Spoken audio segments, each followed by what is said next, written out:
Today, we're diving into a market crash so bizarre, so completely out of the blue, that it honestly defies all logic. We're going to peel back the layers on a day that absolutely shook the very idea of what we all consider safe money. So, get this. On one single, shocking day, the price of silver just plummeted. We're talking a 17% drop. And to make it even crazier, some of the big silver ETFs, the funds that are supposed to track the metal, they fell as much as 25% in just a few hours.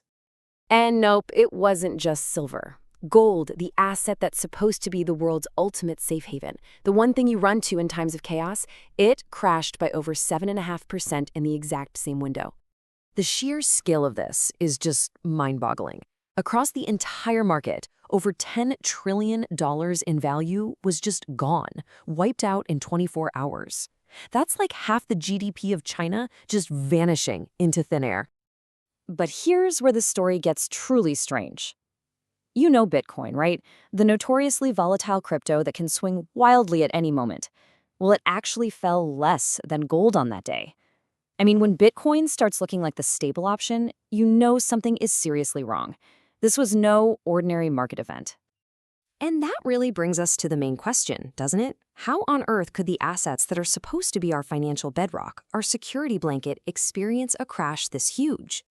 All right, so let's start digging in. To really get what's going on, we have to look closer at the details of this historic crash, because the numbers themselves start to tell a very, very weird story. You see, this wasn't just a bad day. It was a complete systemic breakdown. Gold lost 3 times its average annual gain in one day. Silver lost 5 times its average yearly return. And then, right at the peak of the panic, huge players like the London Metal Exchange and HSBC suddenly reported technical glitches. They just went offline. Convenient, right? Well, naturally, when something this chaotic happens, you need an explanation, and you need it fast. So, what was the official story that the mainstream financial world cooked up? The story they gave us was actually pretty simple. President Trump's new pick for the Fed chair, a guy named Kevin Warsh, is known to be hawkish. Now, all that means is he likes higher interest rates.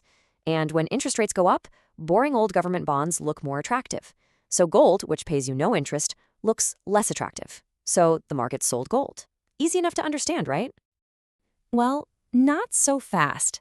Because when you look just one tiny layer deeper, that simple, neat little explanation doesn't just look a little weak, it completely and utterly falls apart. I mean, let's just think about this for a second. President Trump's entire economic platform was built on screaming for lower interest rates. He practically went to war with the last Fed chair for keeping rates too high. So why in the world would he hire a new guy specifically to raise them? It makes absolutely no sense. In fact, lower rates, which is what he wanted, should make gold prices go up, not crash. And hey, don't just take my word for it. Economist Peter Schiff put it perfectly. The idea is just impossible. The new guy wasn't brought in to be tough on the economy. He was brought in to open the floodgates and give the administration cheap money. Okay, so if the official story is just a smokescreen, something to distract us, then we have to ask the real question here. What was the true motive behind this insane crash? To even begin to understand the theory of what might have really happened, we first need to get our heads around a deep, fundamental conflict that's right at the heart of the global silver market. And that conflict is all about something called paper silver. You see, most of the silver that gets traded, especially in the West, is an actual physical metal. It's a promise on paper, a futures contract that says, I'll give you this silver later. And the whole system only works because almost nobody ever actually shows up and says, okay, give me the metal. It's basically a giant game of IOUs that works as long as nobody calls the bluff. And this creates this massive global tug-of-war. In the West, like the US and the UK, the game is all about paper silver, and they need prices to stay low and stable to keep their whole financial house of cards from falling over. But then you have China. They're all about physical silver. They needed to manufacture everything from solar panels to electric vehicles, and China wants prices to be high to pump up the value of their actual stockpiles. All right, so now that we have that conflict in mind, we can finally start to connect the dots between some weird rumors from last month and the mysterious crash that we just saw. So here's the theory. A month ago, whispers started going around that some big US banks were in trouble. that they had sold way more paper promises for silver than they could ever actually deliver. So this month, those same banks allegedly put a plan in motion. First, they start buying up tons of silver contracts to drive the price up. But then, right at the end of the month, they trigger a massive, perfectly coordinated sell-off. The price crashes, which terrifies all the other traders into selling their contracts for cash, instead of demanding the physical silver that the banks never had in the first place. And believe it or not, this kind of alleged scheme has a name in the financial world. It's called window dressing. It's basically the act of quickly cleaning all your risky, sketchy-looking trades off your books right before the end of the month. That way, when the regulators show up to check your homework, everything looks neat, tidy, and perfectly safe. So what does this one bizarre event really tell us about the future of, well, everything?